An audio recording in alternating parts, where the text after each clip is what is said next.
Coming up Upcoming Alpha next. 3.10, several existing locations are getting upgrades that set the stage for future content, whether that's illicit racing and gambling in Grimhex, new missions and commercial opportunities in New Babbage, or revamped derelicts that do more than look great, but also provide shelter from the elements outside.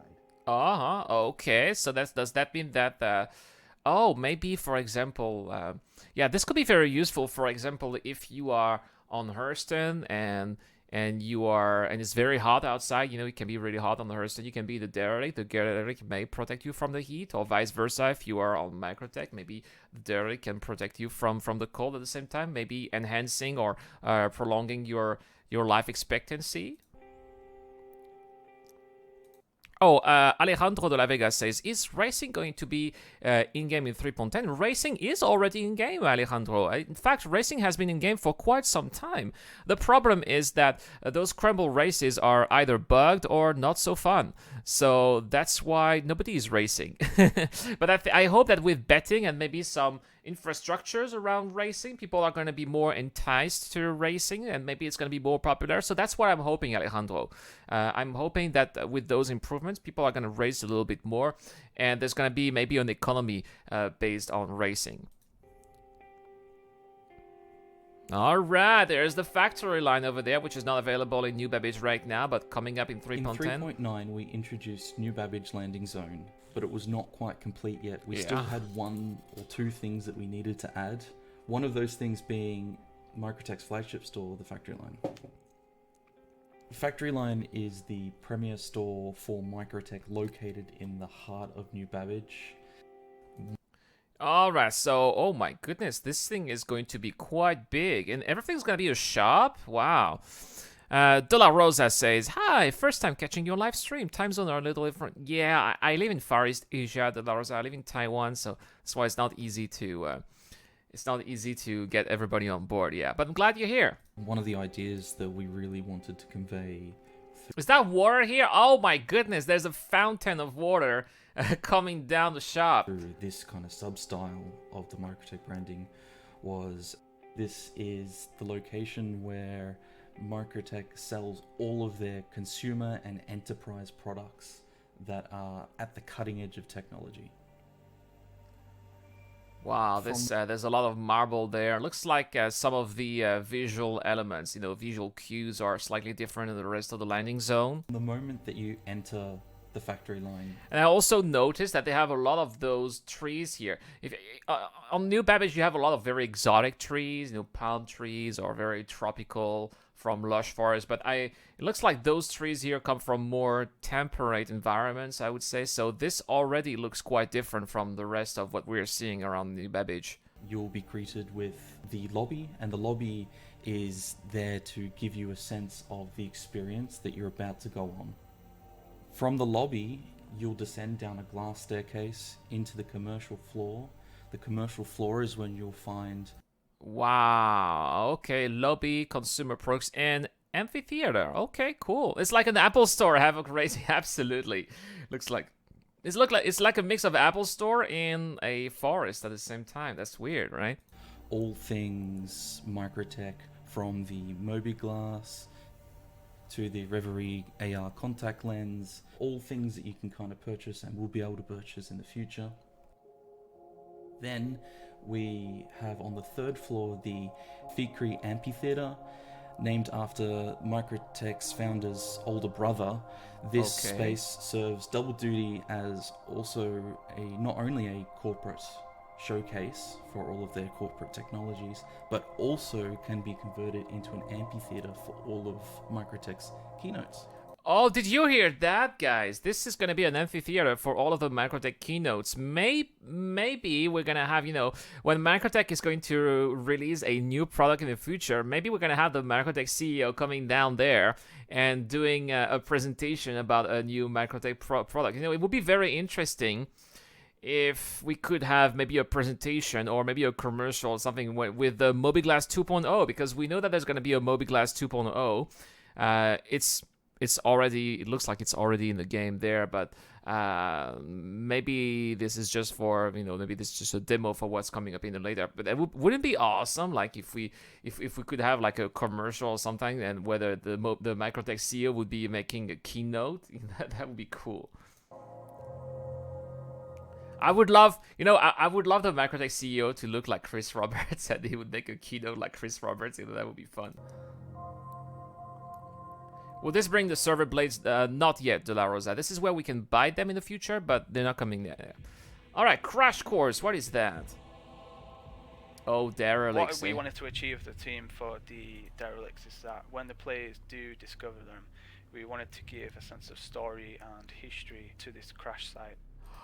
Oh yeah, Wrapped Space being very smart here. This, we're not gonna have Citizen Con this year, but we're gonna have a virtual con. Maybe this is where we'll have the virtual con. Ah, very smart, Wrapped Space. That would be great. Once upon a time, there was a crew that used to live on this derelict. And we wanted the player to come across them and discover, like, they've been in the terrain for years and years to come. So recently with the Planet VTech 4, the Planet team has updated... Whoa, what are we looking at? Is there a tree that actually grew inside the ship? What is this? Do you guys see that? There's a tree that... I mean, those ships look like they have been there for quite some time, eh? On the planets and moons. However, that has come into a little bit of an impact because we've had to go and validate all the POIs on the terrain due to the height maps, so they've now become invalid. So we've gone over them. While as we've done that, we've actually had the chance to kind of refresh them, art them up a little bit, and take a little bit of time to give them some love that they needed. Okay, so let me ask you a question, guys. Those derelicts here that we are seeing are not just going to be for... Are they going to be the same derelicts that we're going to have when we have those investigation missions? Because in the past, we had a lot of investigation mission on, moon sites. We didn't have planet back then.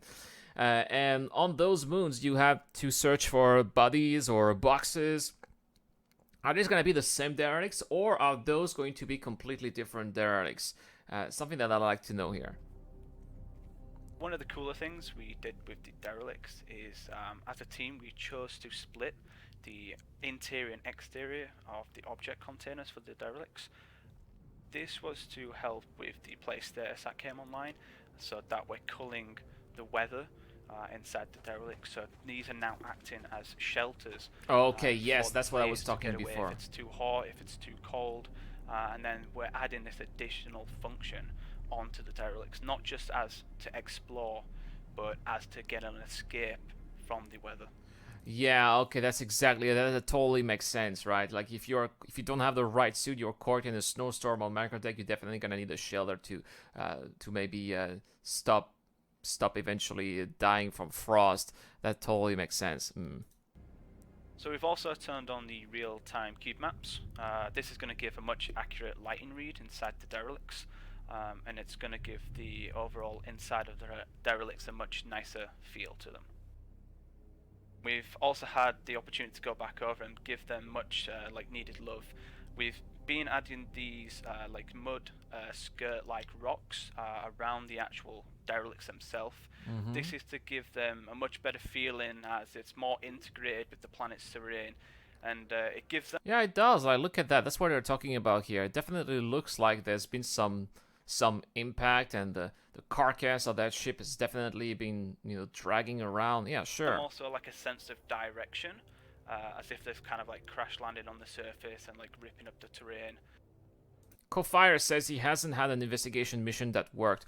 Oh, that's really funny, Kofire. I've had pretty much all of my investigation mission working. The only problem I've had with investigation missions is that sometimes boxes got stuck. So if that's what you mean, maybe sometimes boxes got stuck in places where I could not pick them up, or I eventually got stuck between different assets and I had to commit suicide to get out of here. So these are the problems that I've had with investigation missions. So there's been a lot more focused on there as well.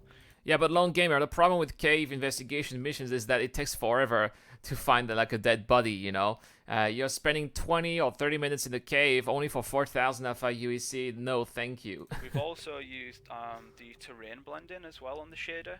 so that we've blended from the skirts to the terrain, and then these are also allow us to use them on more different surfaces. If it was on like snowy, like on Stanton 4, or if it's on like Delamar or something like that, you can pick up that terrain and we're still using the same OC on each planet. Okay, well this looks like fun. What is coming up here? Ah, there you go. Grimex improvements. Oh yeah.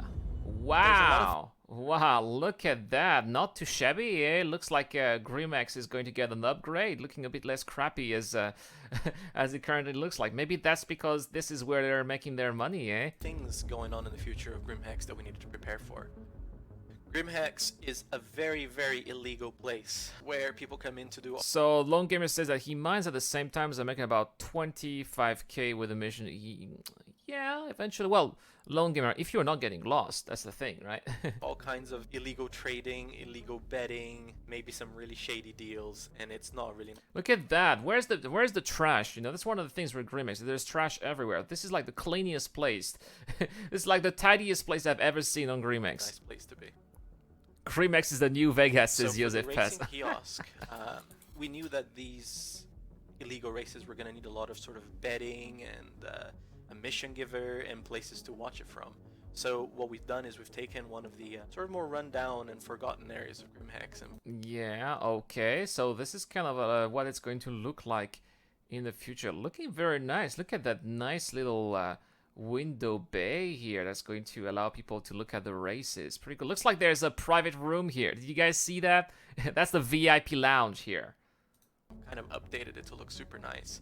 So we have the racing shop, or betting shop as we're calling it, and what we've done with that place is we've really jazzed it up with lots of really cyberpunk lights, so very bright pink, purple, lots of betting kiosks and screens. It that should be the could, only like, clean maybe in the clean future place on just Grimex, display yeah. kinds of informations for the race, standings for the season. It's not so inside the shop, not so clean, you not so have clean. area that Luca Brunt just oversees everything.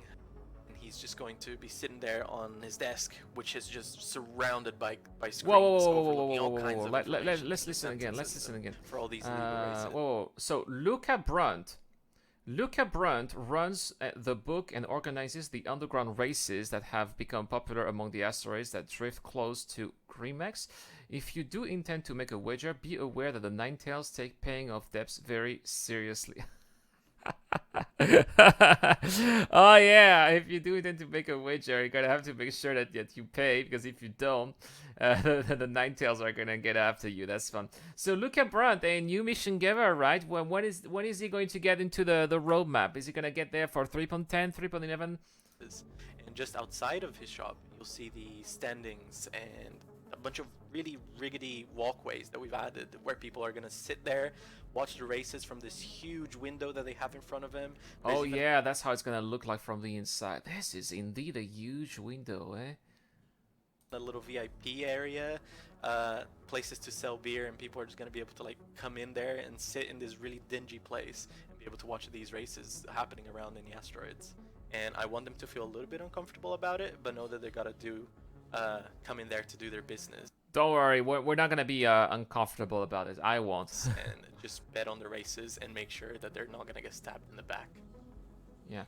Speaking of stabbing in the back, one of the things that please CIG get rid of the armistice zones, or at least when we are in the armistice zones, allow us to use our fists, because yeah, we can punch people in the face on the Grimex. The problem is that it doesn't do any damage. So people are not, you can have fistfights at Grimex, it doesn't do anything. This is ridiculous. At least we can let us have some proper fistfights at Grimex so that we can have some fun.